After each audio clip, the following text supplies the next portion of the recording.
ತೆಂಗಿನ ಮರ.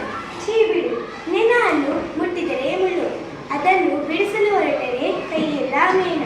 ಆದರೆ ನನ್ನ ಕೈ ನೋಡು, ಎಳೆಯಲಾಗಿದ್ದರೆ ಎಳನೀರಿಗೆ, ಬಲಿತರೆ ಸಾಂಬಾರಿಗೆ, ದೇವರ ಪೂಜಾ ವಿಧಿಗಳಿಗೆ, ಬನಗಿದ್ದರೆ ಕೊಬ್ಬರಿಗೆ, ಕಾರಣಕ್ಕೆ ಕೊಟ್ಟರೆ ಎಣ್ಣೆಗೆ, ಇನ್ನು ಚಪ್ಪರಕ್ಕೆ ನನ್ನ ಗರಿಗಳು, ಸ್ವಚ್ಛಗೊಳಿಸುವ ಪೊರಕೆಗೆ ನನ್ನ ಕಡ್ಡಿಗಳು. ನನ್ನ ಮರ ಎಲ್ಲವೂ ಜನರ ಕೆಲಸಕ್ಕೆ ಬೇಕು, ಆದ್ದರಿಂದ ನಾನು ಅವರಿಗೆ ಕಲ್ಪವೃಕ್ಷವಾಗಿದ್ದೇನೆ.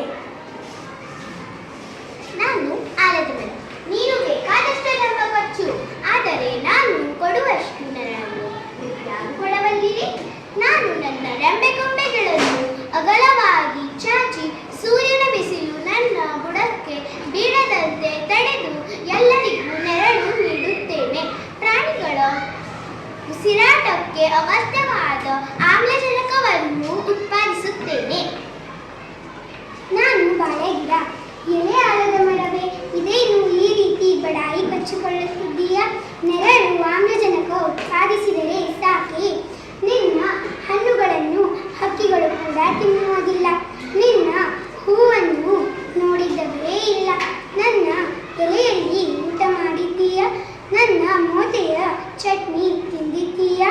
ನನ್ನ ಹಣ್ಣು ಎಲ್ಲರಿಗೂ ಅಗತ್ಯ, ಹಾಗಾಗಿ ವರ್ಷದ 12 ತಿಂಗಳು ನಾನು ಹಣ್ಣು ನೀಡುತ್ತೇನೆ. ಎಲೆ ದಿಂಡು ಎಲ್ಲವೂ ಜನರಿಗೂ ಅಗತ್ಯ, ಅದರಿಂದ ನಿಮ್ಮೆಲ್ಲರಕ್ಕಿಂತ ನಾನೇ ಶ್ರೇಷ್ಠ. ನಾನು ದಾಸವಾಳ ಗಿಡ. ಅಣ್ಣಂದಿರೆ ಅಕ್ಕಂದಿರೆ, ನಮ್ಮಲ್ಲಿ ಜಗಳವೇಕೆ? ನಮ್ಮಲ್ಲಿ ಯಾರೂ ಹೆಚ್ಚು ಇಲ್ಲ, ಕಡಿಮೆಯೂ ಇಲ್ಲ. ನಮ್ಮ ಸಾಮರ್ಥ್ಯಕ್ಕೆ ಅನುಗುಣವಾಗಿ ಜನರಿಗೆ ಉಪಯೋಗಕಾರಿಯಾಗಿದ್ದೇವೆ. ಆದ್ದರಿಂದಲೇ ಅವರು ನಮ್ಮನ್ನು ಇಲ್ಲಿ ತಂದು ಒಂದೇ ಕಡೆ ಸೇರುವಂತೆ ನೆಟ್ಟಿದ್ದಾರೆ. ಇದರಿಂದ ನಾವೆಲ್ಲ ಒಟ್ಟಿಗೆ ಇರುವುದು ಹಾಗಾಗಿದೆ. ಒಂದೊಮ್ಮೆ ಜನ ಉಪಯೋಗಕ್ಕೆ ಬಾರದೇ ಇದ್ದಿದ್ದರೆ ಕಾಡಿನ ಯಾವುದೋ ಮೂಲೆಯಲ್ಲಿ ನಾವು ಇರಬೇಕಾಗುತ್ತಿತ್ತು ಎಂದಾಗ ಎಲ್ಲ ಮರಗಿಡಗಳಿಗೂ ದಾಸವಾಳ ಗಿಡದ ಹೇಳಿದ ಮಾತು ಸತ್ಯ ಅನಿಸಿತು. ನಮ್ಮ ಉಪಯೋಗ ಅರಿತು ಮನುಷ್ಯ ನಮಗೆ ಇಲ್ಲಿ ತಂದು ಬೆಳೆಸಿದ್ದಾನೆ. ಮೊದಲು ನಾವು ಅವನಿಗೆ ಕೃತಜ್ಞರಾಗೋಣ ಎಂದುಕೊಂಡು